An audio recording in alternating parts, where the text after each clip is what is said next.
Bom sábado, Carlos. Bom sábado, Cris.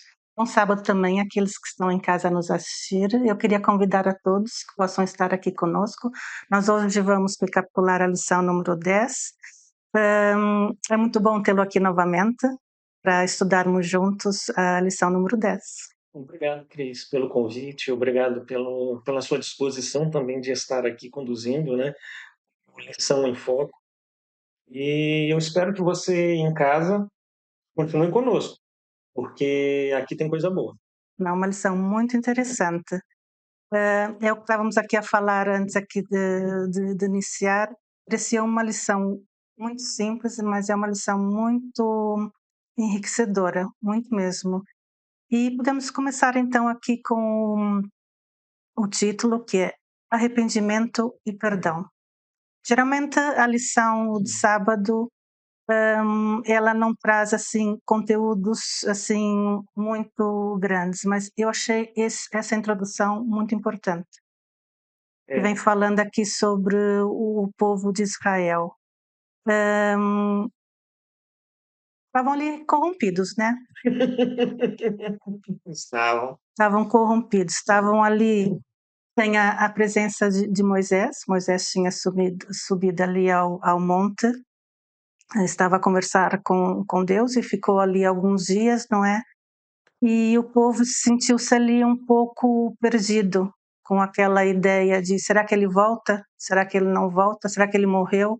Muitos achavam até que ele já tinha morrido.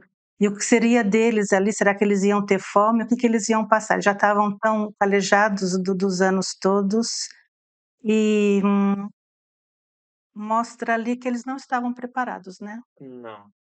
E assim, o que me chama atenção é que os escritores da Bíblia poderiam ter tirado essa parte, porque eu vejo como vergonhosa.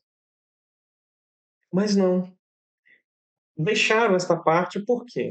Porque tem um propósito, Sim, né? Porque aí a gente consegue tirar muitas lições. E, inclusive, a questão o que é o arrependimento genuíno. é verdade. E engraçado aqui que o povo de Israel parece que eles não tiveram o arrependimento genuíno. Eles tiveram tantas provações ali no deserto, tantas coisas, e parece que aquilo não foi nada para eles. Quer dizer, eles tiveram tantas provas ali de um Deus tão amoroso e bastou ali aquela situação de se verem ali sem o líder deles. Quando eu pensei assim, bem, eles ficaram perdidos quando Moisés estava no monte. Ou seja, quem era o líder deles? Então parecia que era mesmo só Moisés. Ou Exato. seja, Moisés morreu, então acabou tudo e eles ficaram ali perdidos, sendo que o foco deles teria que ser Deus, não é? Sim, sim. E foi bem colocado essa parte, porque a lição que a gente pode tirar é que se nós, Cris, e você que está nos assistindo em casa ou em qualquer outro lugar, que se sente ou que se julga cristão, o foco não deve ser pessoas, mas sim a Cristo. É verdade. E o que aconteceu quando Moisés desce do monte e ele vê aquela situação, porque eles estavam perdidos, pediram ali para fazer o bezerro ali para Arão, Arão ali com calhar algum medo ali de alguma represária, não é? Sim, Cedeu ao povo. Moisés, quando desceu e viu aquilo, deve ter nossa, ficado muito contente. de maneira alguma. Porque, poxa, imagina só, Cris, a situação que estava. Aquele povo, que era o povo de Deus, a menina dos olhos do Senhor, ficou muitos anos no Egito. Ficou ali 400 a 430 anos, mais ou menos por aí, como cativos, comendo das coisas, participando da cultura dali. Eles estavam totalmente familiarizados com a religião egípcia, que era uma religião politeísta, acreditava em vários deuses, do que adoração verdadeira a Yahvé. E aí, então, imagine, aqueles cultos ali acontecendo com coisas pagãs envolvidas, fizeram um bezerro de ouro, dizendo que era para representar, era a representação de Deus, mas na verdade eles queriam adorar um ídolo.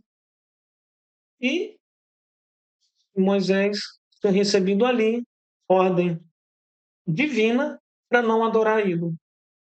E ele vê aquela situação, imagine. Mas mesmo assim, Moisés, como líder que era, não é? Que ele era um ótimo líder, ele ainda intercedeu pelo povo Foi, foi. e foi falar com Deus, e Deus deu ali uma nova oportunidade para se fazerem, tanto que ele quebrou as primeiras tábuas e depois Deus concedeu então que ele fizesse novamente. Pronto, houve ali uma intercessão de Moisés ali pelo povo. No fundo era o povo que ele também teve ali junto com eles, né? Havia ali um sentimento e ele também não queria que ninguém se corrompesse também.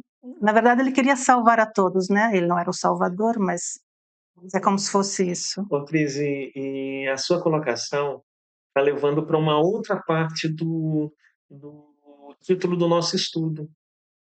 E ali, naquela cena, a Sim, gente percebe o que é o arrependimento sincero e o que não é. Mas também a gente vê o quê? O perdão.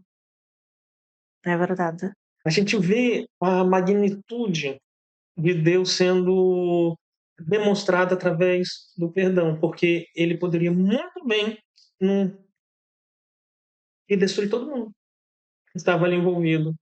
E se calhar iria até Arão junto. É verdade.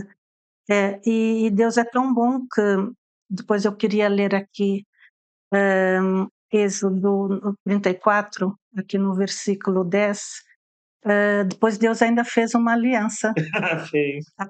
Depois de tudo isso, não é? Depois do abismo tão grande que estava ali a separar o povo de Deus, Deus ainda fez então aliança. E diz aqui em Êxodo 34:10. Então disse: Eis que faço uma aliança diante de todo o teu povo, farei maravilhas de que nunca fizeram em toda a terra, nem nação alguma, de maneira que todo este povo em cujo meio tu estás veja a obra do Senhor, que coisas terríveis é que eu faço contigo. Ou seja, ele fez ali uma aliança com o povo. Ou seja, por mais que nós sejamos, trazendo agora para a nossa parte aqui, pessoal, por mais que nós sejamos tão maus, né? Porque a gente não pode dizer só que os israelitas eram maus, nós também somos maus. Uhum. Apesar da nossa maldade, Deus ainda faz aliança conosco para ter o perdão, não é? Sim, é isso que ele faz e tem hora, Cris. Eu não sei se você em casa tem essa mesma sensação que eu tenho, né? Se você tiver, pode deixar aí nos comentários que eu vou achar muito interessante em poder interagir consigo. Mas sabe, Cris, a sensação que às vezes eu tenho é que um Deus tão misericordioso dessa forma que olha o Carlos e puxa, Carlos, você vem com cada ideia, você às vezes me coloca contra a parede sem necessidade. De vez em quando você está resmungando, está murmurando e você não está enxergando ah, ah, as coisas que eu tenho feito por você, sabe? Você demonstra de várias formas, inclusive é, através da ingratidão, que é uma coisa que eu não mereço, mas mesmo assim eu te amo. É verdade. Eu não consigo entender como é que essa coisa funciona, mas sim, eu digo para você com toda sinceridade, não queira entender não, só queira aceitar, É o mais importante. não é? É. Vem aqui na lição de domingo, passamos aqui para domingo, vem aqui uma experiência, cabe para nós como uma vida diária ali do sábado. me chamou um pouco a atenção, porque Sim. me puxou um pouco a orelha também. Ah, sim. Vem dizendo aqui como é que são os nossos sábados. Isso é apenas um exemplo que a lição está a dar. Ah, Quando nós ficamos em casa num sábado, o que acontece conosco? Nós podemos até ver as gravações, eu digo por mim, mas a gente não presta tanta atenção como nós estamos na igreja. Concordo. Alguma coisa te distrai sempre. Não que aqui também não me Sim, distraia, mas sim. é totalmente diferente. E conta aqui também a história de Marta e Maria, não é? Uhum. Quando Jesus estava na casa delas, ou seja, a lição não quer enfatizar o sábado em si, mas ela quer enfatizar aquilo que nos separa de Deus. Exato, exato. E olha, para você que está nos assistindo aí, esse estudo está sendo baseado neste manual que nós temos, que é com o título Crescer numa Relação com Deus. Este trimestre, nós estamos estudando temas relacionados a como crescer num relacionamento com Deus. Sim, E olha, este guia, ele é fascinante porque você consegue aprender mesmo. Tem uma forma didática para a gente estudar a Bíblia que é fantástico. Se você tem um interesse de estudar a Bíblia como a gente estuda, você pode deixar aqui nos comentários a palavrinha eu quero, que nós teremos a maior vontade de estudar a Bíblia contigo. é verdade. Mas olha, voltando ao que a irmã Cris estava falando agora, é, o Adventista do Sétimo Dia, ele, pelo menos em tese, ele se prepara semana toda, principalmente na sexta-feira, antes do pôr do sol, para a chegada do sábado.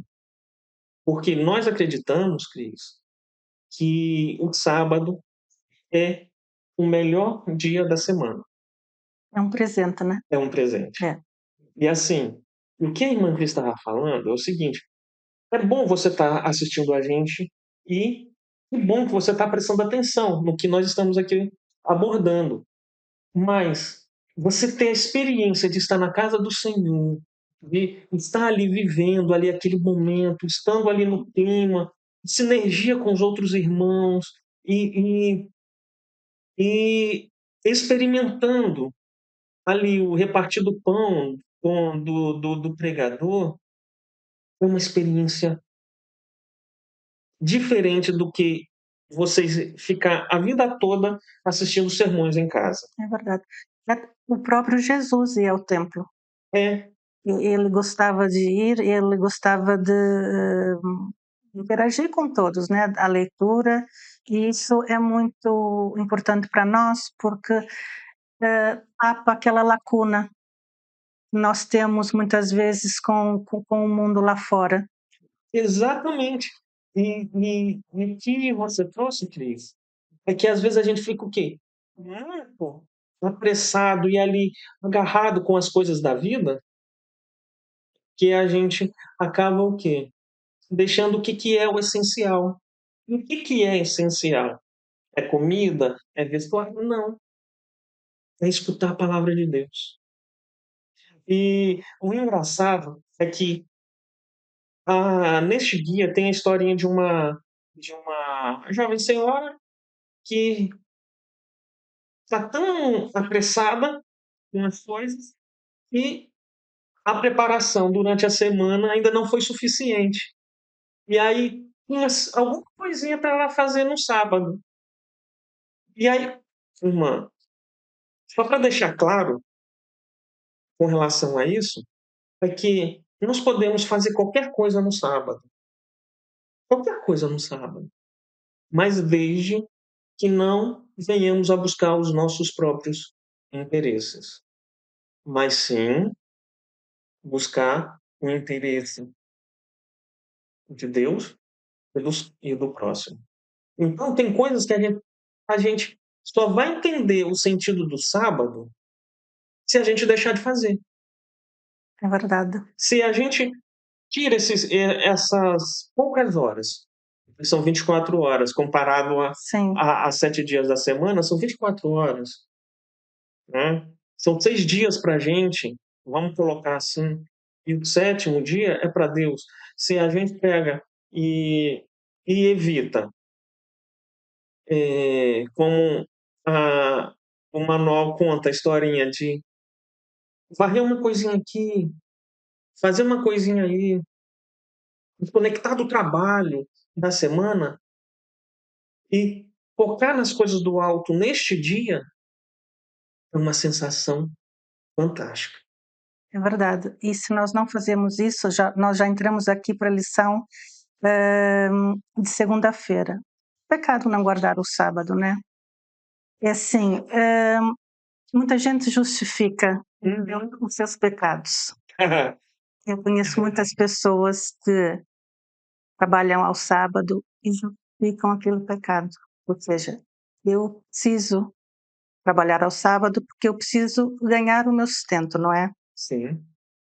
E nós estamos a falar do sábado, mas temos muitas Sim, outras sim, coisas. sim, A gente sim, está a sim. falar agora, então, É um só pouco um aqui, é exemplo. só um exemplo. É a mesma coisa um casal em casa, a lição diz aqui, do homem que está sempre ali a falar mal ali com a mulher. Ele já fica sempre ali, no fundo, o pecado dele, a atitude dele, sempre a culpar o outro. Nós temos essa tendência. Eu tenho essa tendência, infelizmente. Olha, Cris, essa lição aqui, principalmente essa parte, me mexeu um pouco comigo, porque eu lembrei do início do meu relacionamento com a Kelly. E a Kelly, ela é do tipo, né, minha esposa é do tipo que o que vem, o que ela pensa, ela logo já diz. E teve uma vez que nós estávamos, quando a gente estava fazendo trabalho missionário no norte do Brasil, e eu já estava preocupado com essa situação. E eu conversava com ela e, tipo, da minha maneira. Hoje eu vejo que era da minha maneira, mas na época eu achava que eu estava certo. Sim. E parecia que ela não estava dando ouvido. Eu só fui perceber depois que o problema estava comigo, não com ela. E olha, eu botei na minha cabeça, da próxima vez que ela logo pensar e falar, eu vou fazer ela passar vergonha na frente de quem estiver ali. E quando ela fez isso, eu cumpri minha promessa. E sabe o que aconteceu? Ela não brigou comigo, ficou triste. E Cris, o silêncio dela, com um tapa tão grande bem aqui, que eu voltei em casa, eu fiquei assim pensando.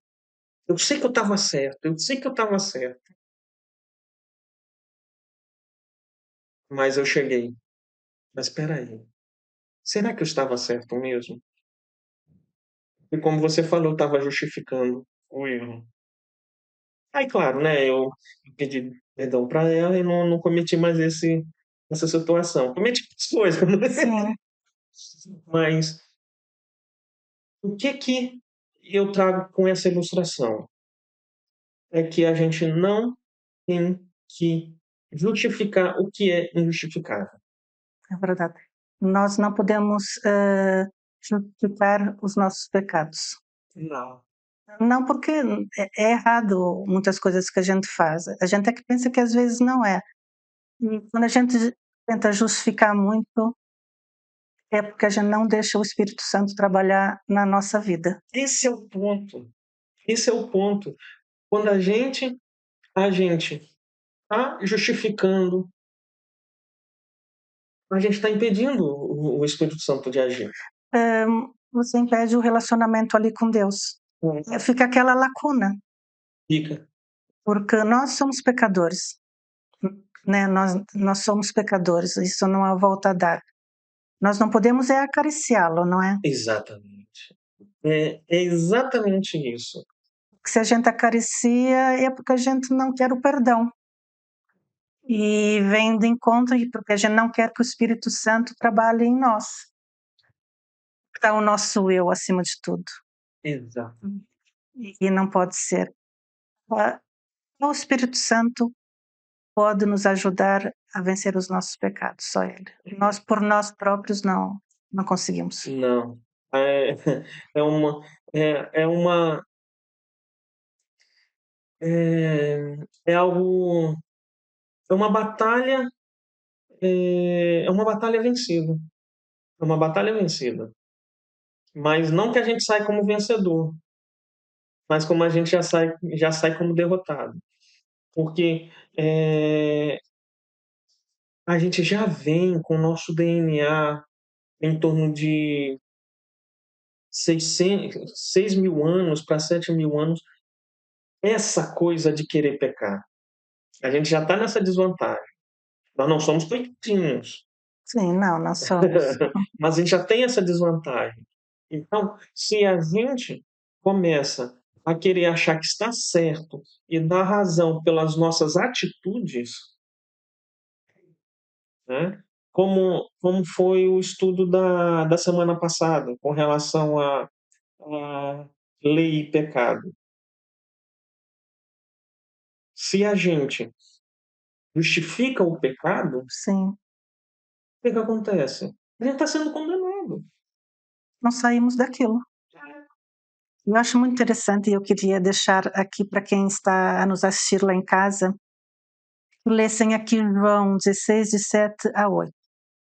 O Espírito Santo vencerá o mundo do pecado. É assim, o Espírito Santo consegue, se ele trabalhar, se nós deixarmos o Espírito Santo trabalhar em nós, ele consegue vencer o pecado. Nós conseguimos junto com o Espírito Santo. E diz aqui também, aqui eu até sublinho aqui uma parte muito importante que diz que a verdade é que não podemos crescer o nosso relacionamento com Deus quando o pecado escolhido é acarinhado, se interpõe entre nós. Ele não pode ficar entre nós ali, o pecado. Não podemos ser perfeitos, mas podemos e devemos arrependermos dos nossos pecados, quando o Espírito Santo os traz à nossa mente. Ou seja, quando o Espírito Santo traz, estamos errados na nossa mente, nós temos que aceitar. E muita gente se fecha e não quer escutar o Espírito Santo, quer continuar naquele pecado. Você quer ver uma coisa? Você tocou em algo assim que me fez lembrar de um episódio. Eu conheci um evangelista lá no Nordeste do Brasil. Ele me contou uma experiência fenomenal. Ele contou várias, mas essa é fantástica. Ele estava fazendo evangelismo público e então ele conheceu um alcoólatra. Um pai de família muito bom. O problema é que ele pagava o que devia e o dinheiro que sobrava ele colocava no álcool. Não agredia a família, era um bom cidadão até. Mas o problema é que ele era alcoólatra. E o que aconteceu? Esse evangelista foi lá, começou a fazer suas séries de pregações, e essa pessoa se sentiu muito comovido. E o Espírito Santo tocou no coração dele, ele se decidiu para ser batizado. Só que, quando a pessoa decide ao batismo, nós que fazemos o evangelismo, nós vamos ter com a pessoa, vamos perguntar como é que ela imagina que é a vida de cristão, saber qual é o conhecimento que ela tem a respeito de Deus, da Bíblia, enfim, para a gente ter ali um raio-x, um diagnóstico, para a gente ter um diagnóstico para a gente dar continuidade a isso, porque nós acreditamos que a jornada cristã é até a volta de Cristo. Sim. E mesmo aqueles que já teve o seu nascimento no reino de Deus assim que nasceu, aqui na Terra, a jornada cristã é até a volta de Cristo. E então, ele disse assim para este evangelista: Olha, eu quero me batizar. Eu sinto que eu tenho que me batizar. Mas tem um impedimento. Eu não consigo deixar o álcool. Eu sei que é errado, mas eu quero me batizar, mas eu estou nessa situação. E ele orou com esse senhor e o batismo já estava marcado. E aí, então, no dia do batismo, ele decidiu não se batizar. E aí o evangelista foi lá, até meio cômico, empurrou ele no tanque de batismal, ele se batizou, passou-se um tempo, e esse evangelista voltou pela cidade. E aí, então, ele disse: Olha, você lembra de mim? Aí ele: Olha, mais ou menos. Me contou a história. E ele disse bem assim: Olha, eu não sei como, mas a melhor coisa que eu fiz na minha vida foi ter aceitado a Cristo. Porque quando eu tomei a minha atitude de aceitar a Cristo, ele começou a fazer o trabalho na minha vida. Depois daquele dia, eu nunca mais coloquei uma gota de álcool na minha boca. Então podemos dizer aqui, como diz aqui a lição de terça-feira, que houve um verdadeiro arrependimento, porque nós sabemos que há verdadeiros arrependimentos. Sim. Às vezes o mundo lá fora, quando a pessoa peca, o mundo lá fora, e a pessoa até quer se redimir ali dos seus pecados, o povo costuma dizer assim, será? Sim. Mas há arrependimentos verdadeiros, Sim. sim. E a lição vem nos dizendo aqui como é que nós conseguimos saber ali se é um arrependimento verdadeiro. Primeiro diz aqui que é a dor sincera. Uhum. Nós, quando pecamos e vemos que aquilo que nós fizemos de mal, a dor é grande. Já passou por mim, acho que já passou por todos nós. Quando nós pecamos e vemos que aquilo foi errado, a dor é grande. É, Cris. É. Às vezes é meio insuportável. É. Aí, Até parece que sufoca. é, foi isso que eu senti quando eu estava sendo injusto com a minha esposa naquela vez, sabe? E o detalhe, sabe, é que o arrependimento verdadeiro é aquele que a gente tem consciência de que nós não temos que fazer porque aquilo é errado. Não com a ideia de que, poxa, nós não vamos fazer isso porque vai causar isso, sabe?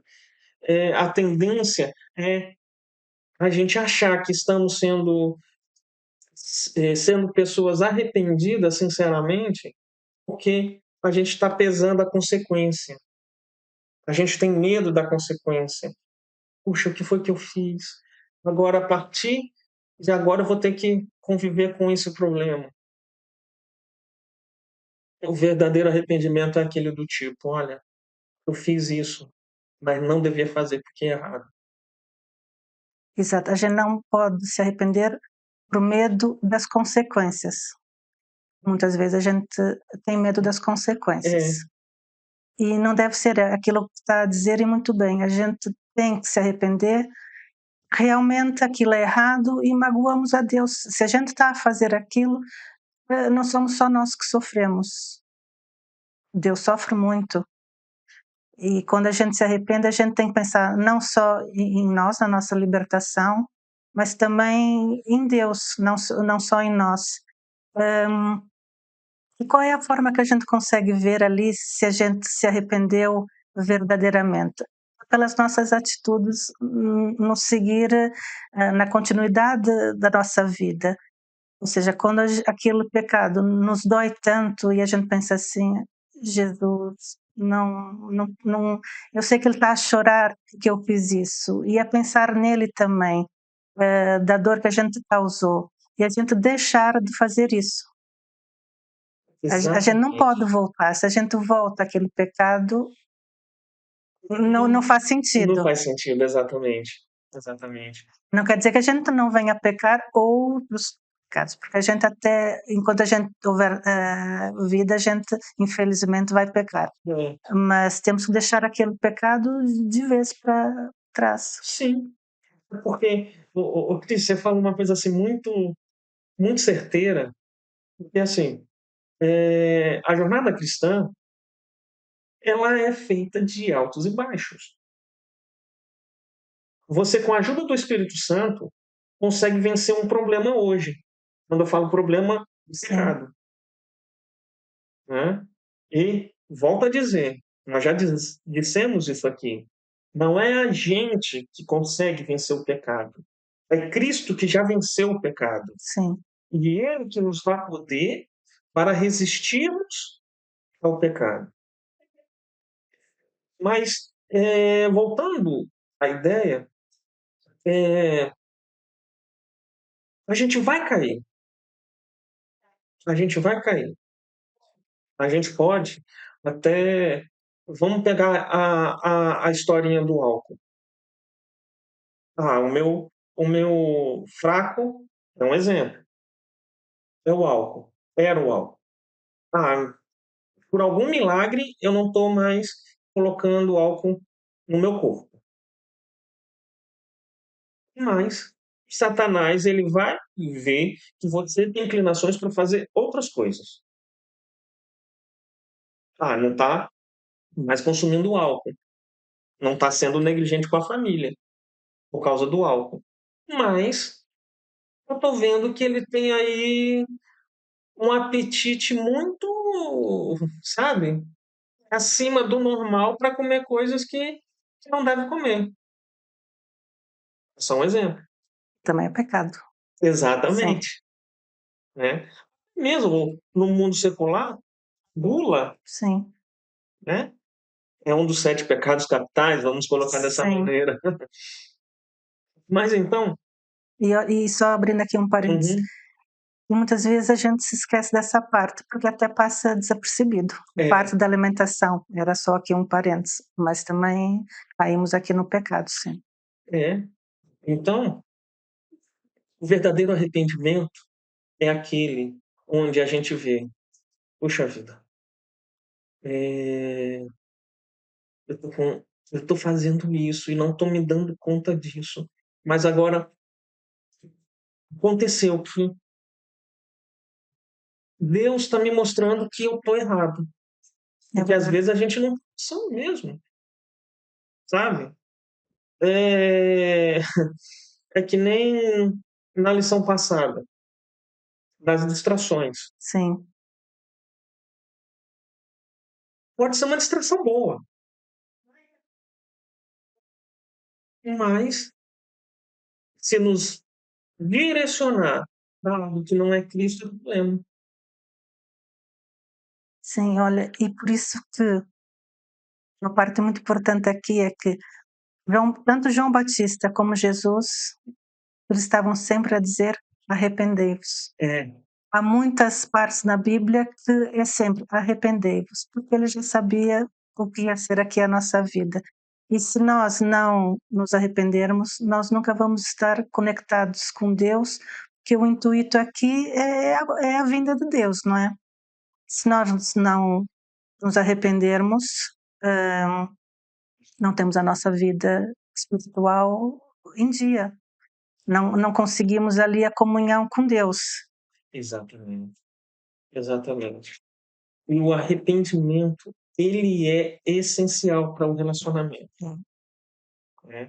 Assim como quem é casado sabe.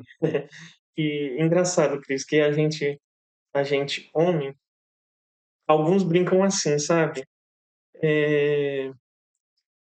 Você prefere viver feliz ou ter razão, sabe? Brincadeira, claro, né? Mas é lógico, né, que eu prefiro viver feliz do que ter razão. Então, um relacionamento entre marido e mulher, a gente acaba brincando, né? É melhor eu viver feliz com a minha esposa e deixar ela ter razão. Com Deus funciona a mesma coisa. É melhor deixar Deus ter razão e a gente viver feliz. Sim, E quando a gente se arrepende, a gente está dizendo: Deus, o Senhor tem razão. é verdade. E uma parte muito importante aqui também na parte de quarta-feira, suficiente graça, né? Jesus morreu na cruz pelos nossos pecados, né? E ele sabia que nós íamos pecar. E Deus é tão bom que ele mandou o seu filho morrer pelos nossos pecados. É, Ele nos ama tanto, não que o pecado não tenha um peso sobre nós, o pecado tem um peso muito grande sobre nós. E uma parte muito interessante do pecado é quando a gente está naquela fase do arrependimento, o inimigo é tão perspicaz uhum, que nós pedimos perdão a Deus e Deus nos perdoou, mas nós próprios não conseguimos. É é, um peso tão grande dentro de nós, que é isso que o inimigo quer. Ele quer que a gente não se sinta perdoado. é. E eu não lembro a fonte agora, mas é algo mais ou menos assim. Pode ser que eu esteja errado no que está lá. Mas se as pessoas se perdoassem mais de 60% das clínicas psiquiátricas estariam sem essas pessoas. Sim, é verdade. O, o não se perdoar é algo tão sério, mas tão sério, que eu já vi relatos de pessoas que deixaram por escrito que se mataram por causa de não se perdoar. Sim, porque o não se perdoar leva a pessoa ao fundo. Eu lembro que eu passei um episódio na minha vida muito complicado. E eu pedi perdão a Deus. E eu ficava comigo mesma a pensar: será que ele me perdoou? Não perdoou? Eu ficava com aquela, dentro de mim, aquele conflito. E uma vez eu fui falar com um pastor, tenho um carinho muito grande até hoje. E ele disse-me assim: Deus já te perdoou, você não pediu perdão a Deus? Deus já te perdoou. O problema é que você não quer se perdoar a si própria. Se você não se perdoar a si própria, não tem como, você vai ao fundo mesmo. Ou seja, você tem que sentir, Deus perdoou. Que isso não que você vai esquecer, a gente não tem amnésia daquilo que a gente faz, né? A gente lembra, a gente vai lembrar para o resto de uma vida, mas não com aquela culpa. A gente vai lembrar como um exemplo do que a gente já não deve fazer aquilo, porque nos prejudica muito, o pecado acaba conosco, né? Com certeza, com certeza. Mas digo, quando a gente sente e consegue entender que Deus nos perdoou, é uma sensação assim maravilhosa. Não dá para explicar, Não. É, só, só sentindo, só. sabe, Cris? Talvez a gente esteja falando para alguém que esteja neste momento assim, Sim, sabe? E como é a receita para isso? Talvez você esteja aí, sabe? Você está falando como se fosse um, um pasteleiro, né? Oh, é uhum. tão simples dar uma receitinha e seguir. Não é fácil. Não é fácil. Não, Não é fácil. é um processo, comigo foi, levou anos até. Eu levei anos para entender. Olha aí. Não é rápido. Não, Quer dizer, cada caso é um caso. Eu estou a dizer o meu caso. Eu levei anos para entender. mas aí é que tá. Quando a gente está. Como a mente é fantástica. E quanto mais eu estudo sobre a mente, mais eu louvo a Deus, porque é Sim, Ele que dotou essas faculdades mentais na gente. Mas olha só, você, uma pessoa, né, que está aí hoje talvez já teve essa sensação de que quando você está num ambiente que você não está satisfeito ali, mas você tem que estar ali, o que acontece? Os minutos parece que são o quê? Horas. Sim. Mas quando você está num ambiente muito gostoso, principalmente alguém que está contando uma história, enfim, acontecendo alguma coisa que te agrada, pode passar uma hora, você teve a sensação de quê? De que foi alguns minutos. E quando acaba, você, puxa vida, já? Já acabou? Sabe? Quando nós estamos carregando um fardo que não era para a gente carregar, esse peso, você pode levar anos ou talvez dias, eles vão continuar sendo pesados. Talvez aí, Cris, talvez tenha alguém que está sentindo uma dor tão apertada porque acha que cometeu algo imperdoável. Mas eu digo para você que se você chegar a Jesus e dizer bem assim, Jesus, olha, eu confesso para ti. Esse é o primeiro passo. Eu confesso. Eu fiz algo que não deveria fazer. E eu não quero fazer isso porque é errado. Eu não quero fazer. E, por favor, me perdoe. E deixa Deus trabalhar na sua vida e dizer bem assim, porque isso eu estou falando do que eu vivi. Porque em algum momento você vai escutar algo na sua mente dizendo: você está livre disso.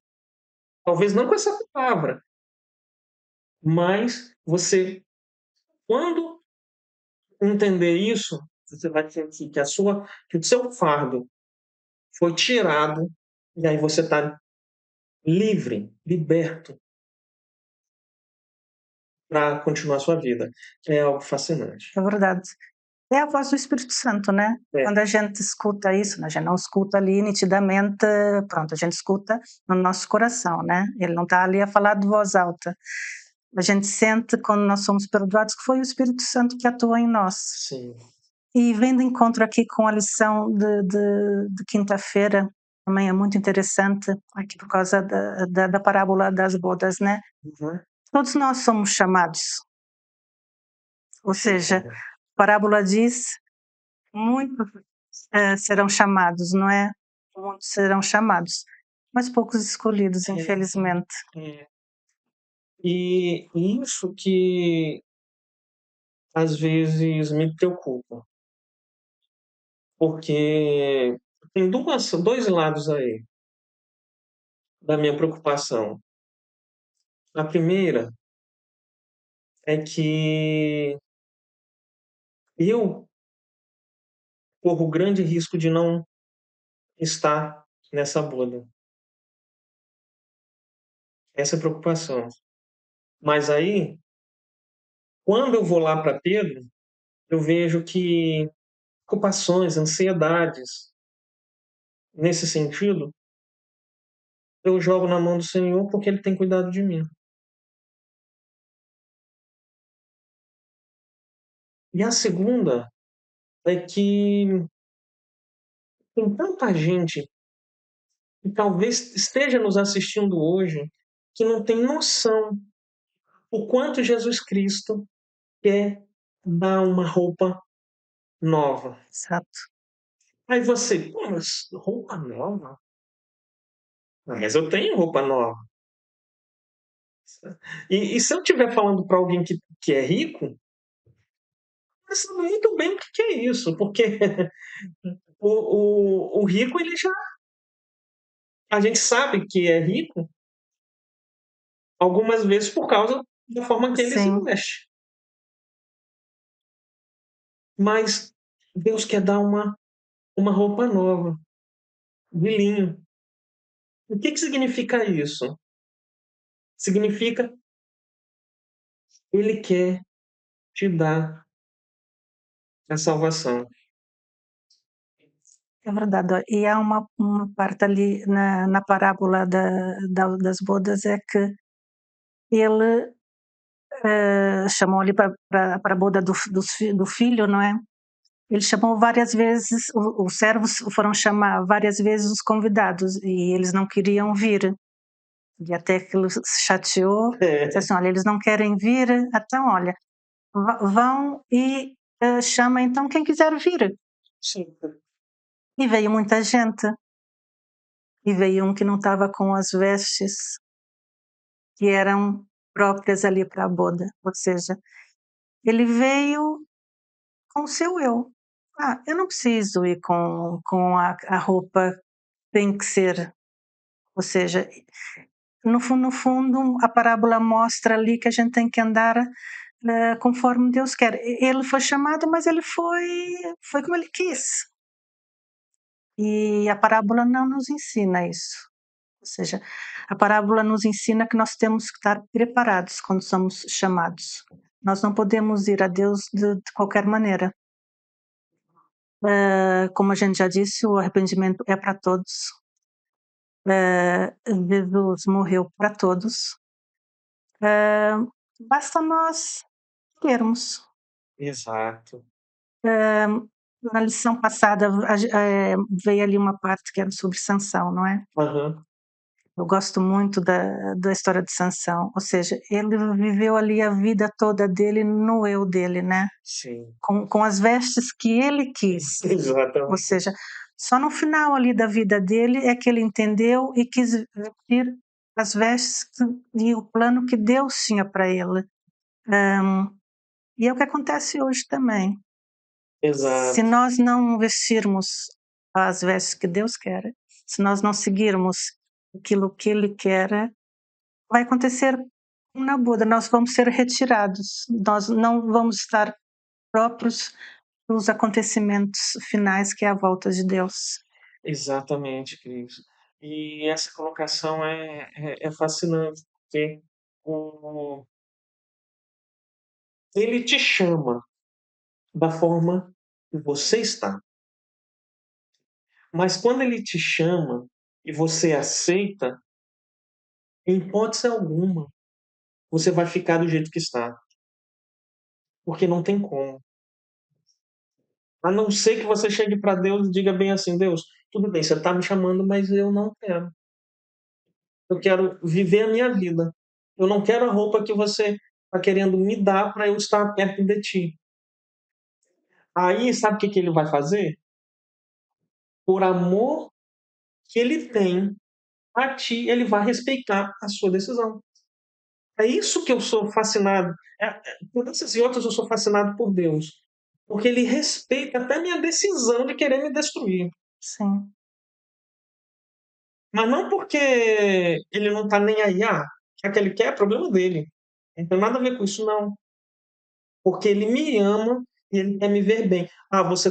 Você ver bem longe de mim, então eu vou fazer o quê? Eu te amo. Eu não consigo entender como é que isso funciona, mas sim, é o amor de Deus. Então, o que a gente precisa fazer é se chegar a Deus da forma que a gente está, mas querer de Deus me dar suas vestes. Quero vestir as suas vestes, porque quero estar adequado para estar nas suas bodas. É isso que a gente tem que fazer. é verdade. Olha, e o que eu mais peço é que a gente faça parte daqueles que foram escolhidos. Eu também. Deus possa ter misericórdia de nós. A lição está aqui a chegar ao fim. E que possamos sentir o Espírito Santo na nossa vida. Nós somos fracos, todos nós somos. Não vale a pena o que é pastor, ou É, todos somos fracos. E nós só conseguimos vitória na nossa vida através do Espírito Santo. É Ele que é verdade. conduz a nossa vida ali. Deus é tão bom que ele é a Trindade, não é? Que nós Sim, acreditamos sim. ali na Trindade. Então tem o seu papel. É, O Espírito Santo ele toca no nosso coração. Assim como nós temos Jesus, que vai ser o nosso juiz. É tudo um plano tão perfeito. sim. não dá para não vestir as vestes que Deus quer. É verdade. Carlos, olha, muito obrigado. Obrigado, Cláudio. Obrigada aqui por esses momentos aqui da lição. Queria também agradecer aqueles que estiveram aqui conosco. Eu convido a vocês a lerem as lições da Escola Sabatina. Ela é um complemento muito grande da Bíblia. Ela nos ajuda muito e tem me enriquecido muito assim pessoalmente. Também, também. E marcamos aqui encontro numa próxima vez, numa próxima lição. É. E um bom sábado para todos e um bom sábado para ti também. Para ti também e para você. E continue conosco, porque ainda temos uma programação É especial para verdade. você nessa manhã. Bom sábado. Bom sábado.